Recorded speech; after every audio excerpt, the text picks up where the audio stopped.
যুদ্ধবিরতি চুক্তির পর তেল আবিবে জিম্মি মুক্তির দাবিতে সম্প্রতি আয়োজিত এক বিশাল সমাবেশে বক্তব্য দিয়েছেন যুক্তরাষ্ট্রের মধ্যপ্রাচ্য বিষয়ক দূত স্টিভ উইটকফ। রাষ্ট্রদূত তাঁর বক্তব্যে ইসরায়েলের প্রধানমন্ত্রী বেনিয়ামিন নেতানিয়াহুর নাম উল্লেখ করতেই সমাবেশে জনতা দুধ্বনি দিতে শুরু করে। এতে করে রাষ্ট্রদূত উইটকফের বক্তব্য বারবার বাধাগ্রস্ত হয়।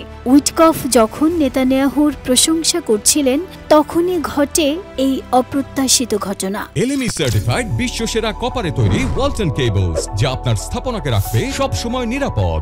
মার্কিন প্রেসিডেন্ট ডোনাল্ড ট্রাম্পের মেয়ে ইভাঙ্কা ট্রাম্প ও জামাতা জারেড কুশনার এবং স্টিভ উইটকফ এই সমাবেশে বক্তব্য দেন।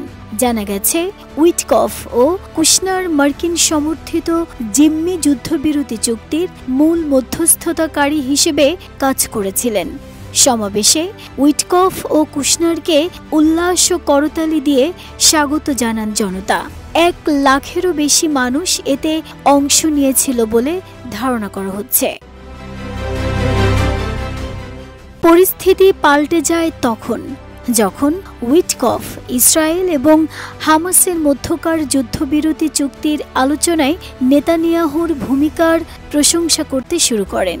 তিনি প্রধানমন্ত্রী বেনিয়ামিন নেতানিয়াহু বলতেই জনতা নেতানিয়াহুর বিরুদ্ধে দুধ্বনি দেয় এবং নেতানিয়াহুর কড়া সমালোচনা করে ট্রাম্পের নামে স্লোগান দিতে শুরু করে। বলেন, নেতানিয়াহু নয়, মার্কিন প্রেসিডেন্ট ডোনাল্ড ট্রাম্পই আমাদের সত্যিকারের নেতা।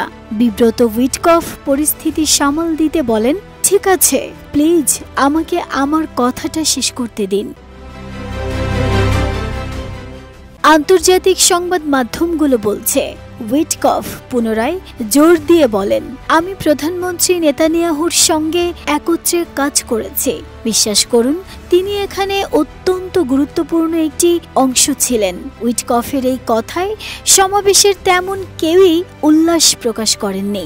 অথচ যখনই তিনি ট্রাম্পের নাম উল্লেখ করেন তখনই সমাবেশ থেকে ট্রাম্পের পক্ষে প্রশংসা এবং উল্লাস ধ্বনি শোনা যায়।